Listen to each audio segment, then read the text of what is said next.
Baby potato fry பண்ணலாம். அது எப்படி ரொம்ப ஈஸியாக பண்ணலாம். உருளைக்கிழங்கு வேக வச்சுக்கோங்க. அதில் உப்பு போட வேணாம். உப்பு போட்டாலும் கிழங்குல உப்பு பிடிக்காது.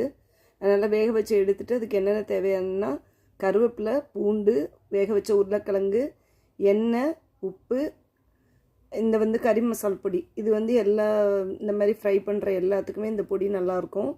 அதனால் நான் எதுவுமே போட மாட்டேன். வெறும் எண்ணெய், பூண்டு மட்டும்தான். சோம்பு, பட்டை, கிராம்புலாம் போடுறதில்ல. ஏன்னா அந்த பொடியில் இருக்குது. போட்டுட்டு உருளைக்கிழங்கு போட்டுட்டு அதுக்கு தேவையான உப்பு போட்டுக்கோங்க. உப்பு போட்டுட்டு நல்லா ஃப்ரை பண்ணி விட்டுட்டே இருக்கணும். இப்போ எந்த பொடி எதுவுமே சேர்க்க தேவையில்ல.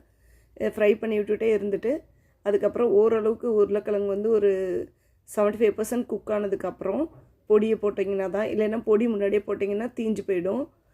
75% குக் ஆனதுக்கப்புறம் பொடி போட்டு இது மாதிரி நல்லா கிண்டிகிட்டே இருந்தால் கொஞ்ச நேரத்துலேயே அந்த கலர் மாறி உருளைக்கிழங்கு நல்லா ஃப்ரை ஆகி அந்த கலர் மாறிடும். இந்த மாதிரி ட்ரை பண்ணி பாருங்கள்.